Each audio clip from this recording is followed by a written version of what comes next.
Good evening. Here we are, Sunday. What's today's date? January 6th, 2019. Okay, so I'm going to start with this. This is the last of these 13 things. Hi, Jules. And I love this one. Some of you might know it. Some of you might remember it. And some of you might not know it at all. But we're going to start with this. We believe in being honest, true, chaste, benevolent, virtuous, and in doing good to all men. Indeed, we may say we follow the admonition of Paul. Talava, nice to see you. We believe all things, we hope all things. We have endured many things and hope to be able to endure all things. If there is anything virtuous, lovely, of good report, or praiseworthy, we seek after these things. Pretty awesome, right? So this is going to filter into our topic tonight. Our topic tonight is your word. Long time ago, yes, and I love you guys. It's awesome. A long time ago, it used to be enough to give your word and it bound you to an action that you were giving your word to. We've morphed into a time where now we have to have it written and all this legal support and all this blah, blah, blah in order to get things done. Once again, your word. There was a time when your word was as good as a bound or binded contract. I was raised by a dad who completely believes in his word and giving your word. And on top of that, just to reflect on a little how old-fashioned he is, you do things to either cause disrespect to your family name or respect to your family name. So I was raised with this mentality. So there are remnants of it in me. With that said, your word. Okay, there was a time when you could shake somebody's hand, give your word, and they would know that it would get done. All right, so with that, I'm going to move into a couple of other topics. Just keep it in the back of your mind or in the forefront, your word, okay, your word. Let's think about this. Your circle of influence, your personal influence, okay? So your personal influence. Let's use this as an example. When you come into a room, what kind of energy do you feed that room? Do you feed that room with a lighted and a positive energy, one kind of energy that you're going to contribute and give back into that room? Or do you come in with a negative and a dark energy and you suck the energy out? What kind of energy do you give back to that room? Now, if you span it out just a little bit further, as you're walking down the street and you brush up against people, we actually have an influence over every single human being we come in contact with. Whether we know them or not, it becomes irrelevant. So what kind of influence are we influencing others with? Those people that we just happen to brush up along the sidewalk with, are we irritated and we transmit that kind of energy, or are we transmitting an energy of openness, acceptance, and love? It's your choice. Okay, so with that, I'm going to ask you this question. Some of you are believers and some of you are non-believers. But in regards to your spiritual level, where is your personal spirituality at? Are you at a really good place? Are you kind of in the middle? Or are you way far from that good place? Don't think you're ever going to get there one day. Okay, but I bet you do think this, that you have some control over the influence that you share with people. So folks, I hate to break it to you, but we are going to be held accountable for how we make other people feel. On some level, we're going to be held accountable for that. Okay, so what kind of influence are we giving to people? And like I said, let's take a little mental journey walk with me. So you wake up and you have a choice. You're going to choose, let's make it really simple. You're going to choose to be positive or negative that day. Get up, you're going to make that choice, positive or negative.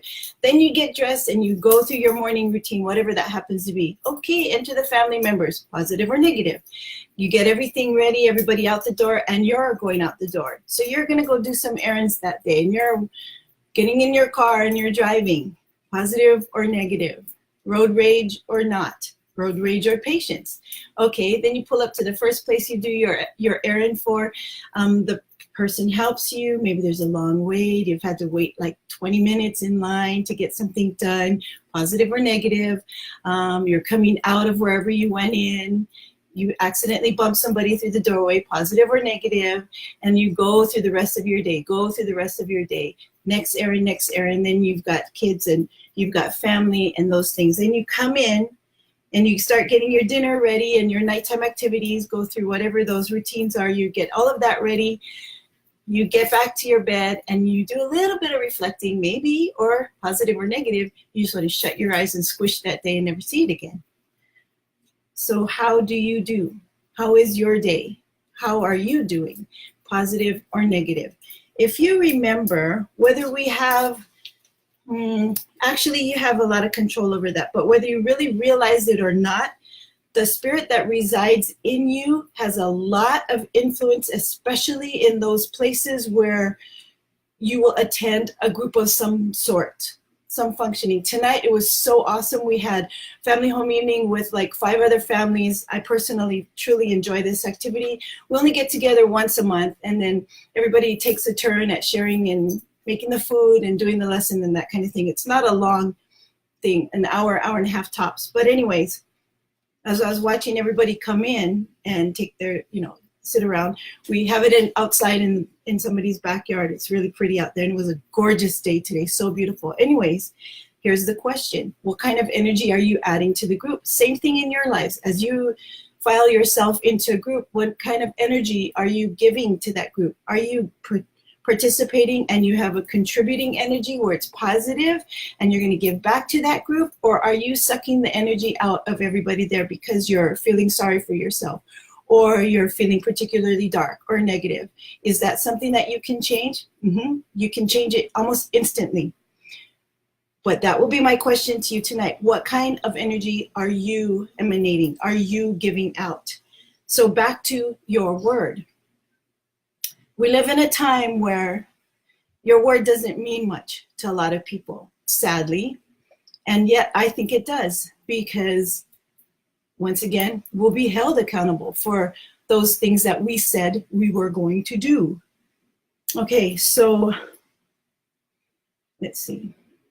So your personal influence will extend right out there to not just your closest circle of friends, but it will go and go and go, because you came into this world, because you were who you were and you are who you are. Your influence, whether you like it or not, is going to far reach a lot of people.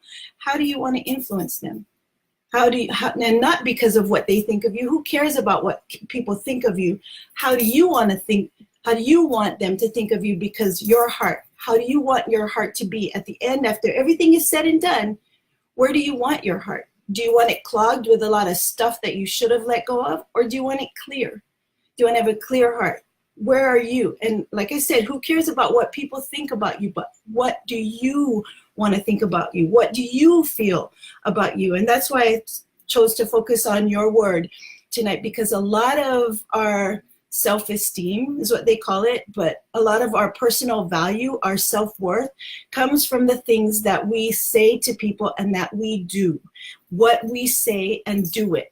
A lot of our value, personal value, comes from that. Are we doing what we say? Okay, so there's with that, I think there's a few words that people use too loosely these days. One is love, and the other one is sorry. Sorry means I'm never going to do it again. Okay, it's kind of along the same, for Christian followers, it's kind of along the same lines as the word forsake. Forsake means to turn away, not go back. Sorry, I'm not going to do that again. Sorry, I am not going to do that again. Oh, back to our word, okay? I think these two words, love and sorry, are used too casually and too loosely. And the word love, like there's any different kind of love. I mean, seriously, love. Love comes from one source, and it's an unconditional source. So when you say you love somebody, do you love them? Remember, your word, okay? Love, sorry. Here's another one that gets thrown around. Ugh, I can't stand that. Tonight's not the night for that platform, but it is one that irritates me, and it's the phrase common sense. Yuck. I don't believe in common sense. I don't think there's any such thing. No such thing as common sense, even worse nowadays. Another one is the word cool. Another platform for another time. But anyways, folks, I want you to think about those things. Okay, just think about where you fit in those things, where you're at. What control do you have? Do you have any control over them? And are there facets of your word and remnants of your word that you can possibly change? Are there facets of your personal influence that you can possibly change? And if you can change them, what would that look like? What would that look like? Just rest on that thought. You don't even have to vocalize it, but just rest on the thought. If you made a few changes to the way you were and how you influence people, what would that look like? All right, so thank you for spending time with me. It's a joy for me, and I'm always surprised when Heavenly Father tells me, okay, you're gonna share this. Really, I am? Okay, some of the times I'm really super nervous, some are really tender, and some I'm really excited about. And so I was kind of looking forward to this topic tonight because this is a fun topic for me. Your word. Why is it fun? Because I'm really working hard at keeping my word and everything about it. Yeah, so I'm going to wrap this up. Again, thank you for spending time with me. It's been wonderful to see you. I love you, folks. If you want to shoot me a comment or a response, go right ahead. Feel free to do so. And my goal is still to get 50 subscribers to my YouTube channel. And I do have a YouTube channel, but anyways, so we will have a celebration once I get to the 50. You folks have a wonderful evening. Have a wonderful week. I'll see everybody on Wednesday. I love each one of you, and thank you again for spending time with me. Stay tuned.